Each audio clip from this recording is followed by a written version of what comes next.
大家好，我起床了。今天我们来做韩式甜米露。作为亚洲传统的发酵类甜饮，它和我国的酒酿、日本的干酒在世界的舞台上平分秋色。我们熟悉的酒酿是通过酒曲里微生物产生的酶，把米饭分解变甜。因为前期需要让微生物繁殖，它们才会变得有生产力，所以我国酒酿的制作需要大概3天的时间。而制作甜米露时用到的是植物麦芽中产生的酶，原理反倒和我国的麦芽糖类似，大概只需要半天的发酵时间。甜米露完成发酵的标志是里面的米粒会像喝醉了一样，一粒粒浮在表面，但其实它不含酒精，对小朋友们也很友好，和我们米酒会直接购买酒曲一样。制作甜米露，正常人也是直接去购买大麦芽粉。用市售麦芽粉制作甜米露的详细讲解可以跳到7分36秒。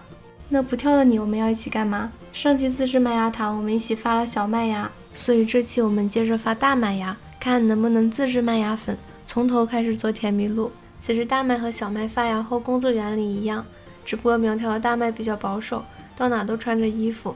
小麦曾经也有外套，但说脱就脱了，而大麦因为裹得比较紧，所以发芽的时候也是带着壳一起发。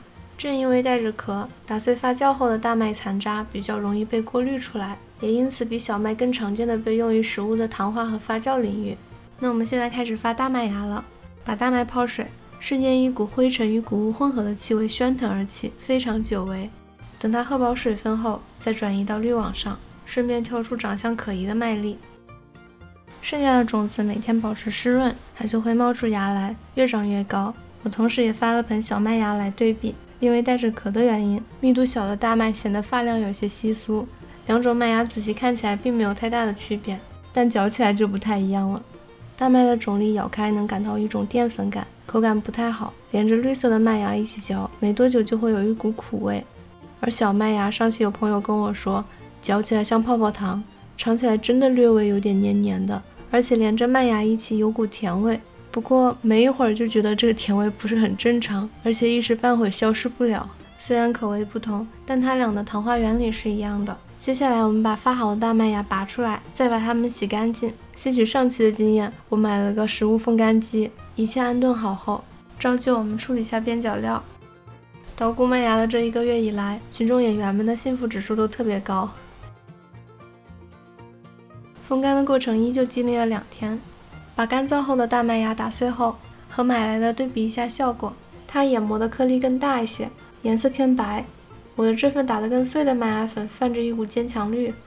我们把2种粉都泡上水，并各自都用力搅拌一会儿，有利于麦芽粉里的酶溶解到水中，再静置一会儿让它沉淀。同时我们来准备米饭，因为用量比较少，我这就不用电饭煲煮了。往容器里加米，淘洗后再加入差不多等量的水，放入锅内。这是以前住在没有电饭煲的民宿里经常会用到的方法。盖上盖子，水开后煮20分钟到半个小时，这样即使锅烧糊了，米饭都不会糊，而且粒粒分明。当然如果把火及时调小，水就不会烧干。而此刻它也正在锅边懊恼。我们接着把麦芽粉上面沉积的液体过滤出来，我的那碗上面有许多过滤不掉的绿色小碎碎，分别加入米饭，混合均匀就可以拿去发酵了。因为收到很多小伙伴询问怎么把烤箱改成发酵箱用，那我们先用烤箱来发酵。像我这种入门级的烤箱，90摄氏度以下的温度不能调节，但加上我们的老友温控器，2个臭皮匠一起就能自由调节低温区的温度，实现弯道超车。我这里设置了50摄氏度，再把温度探头放入烤箱内，离发热管远一些，最后将烤箱的插座插上，再把麦芽水放入烤箱。只要没达到50摄氏度，它就开始加热，一旦超过了这个温度，温控器就断电了，直到烤箱自然降温到50摄氏度以下，它才会再次通电。因为甜米露的发酵过程需要持续5到6个小时，所以照旧我又把计时器给粘死了。不过我后期的时候才发现我的烤箱有长通功能，一直以来委屈你了，大兄弟。5个小时后，2碗麦芽水都显得更澄清了一些，市售的那碗有许多米粒都浮了起来，而我自制的那碗也有3厘米，显得很有上进心，你我都能见证他们的努力。我们把这些米粒过滤出来，把剩下的麦芽水加糖煮开，再倒回碗里，最后加入之前分离出来的米粒。我们先试试市售麦芽粉做出来的这碗，它煮完后依旧有很多米粒浮在上面，尝起来是淡淡的甘甜，是甜米露的味道。而用自制麦芽粉做出来的这碗，颜色深一些，而且上面有好多泡泡，虽然外观不太一样，但之前有米粒浮起来，就说明它的发酵也是成功的，应该也是8九不离10。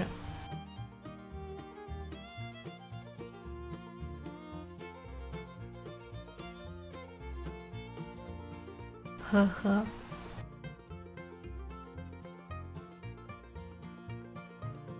7天的等待，我喝到了一口寂寞。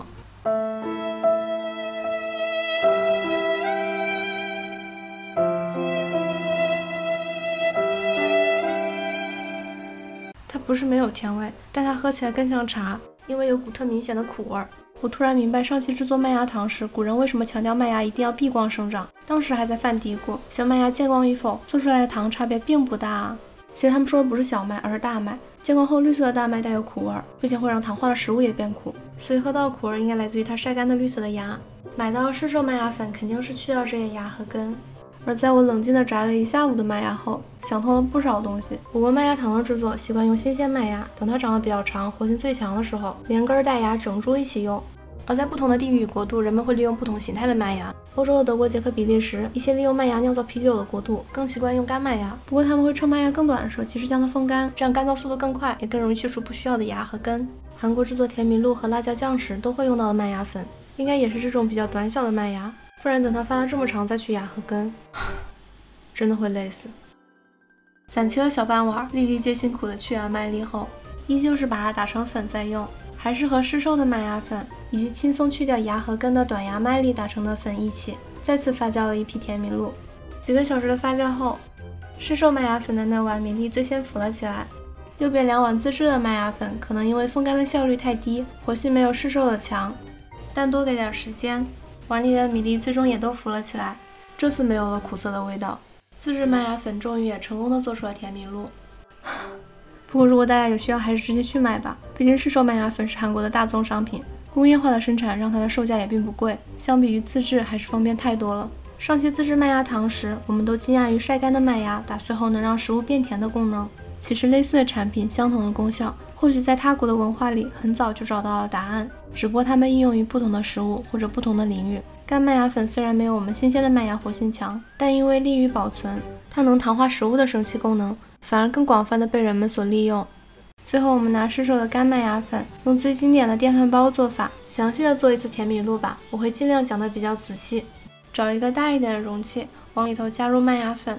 除了这种压平的片状麦芽粉，也有那种研磨的很碎的粉末，但它们的功能都是一样的。我这里做的是1到2人份，我们倒入大概它10倍量的水，浸泡20分钟，期间揉搓一下麦芽，有利于麦芽粉里的酶溶解到水里。不喜欢玩水的厨友可以买粉末状的麦芽粉，那种不用你搓。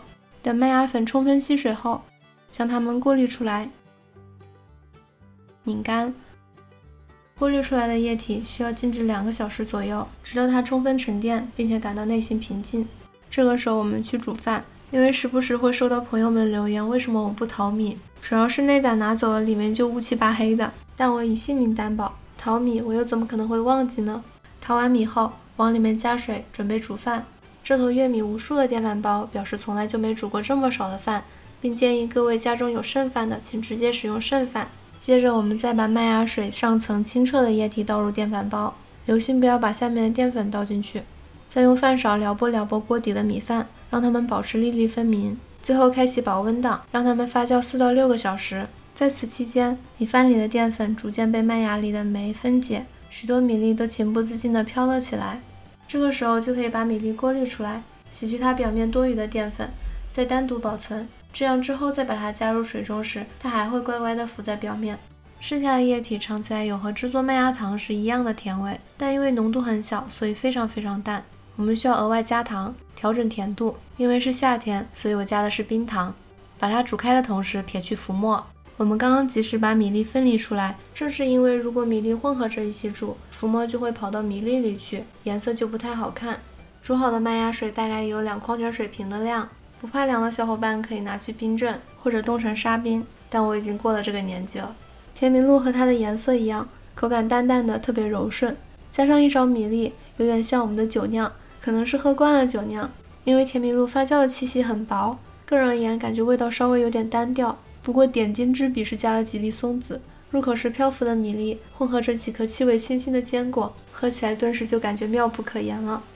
酒酿和甜麋鹿都已经集齐了，就只差干酒的牌子还没有翻了。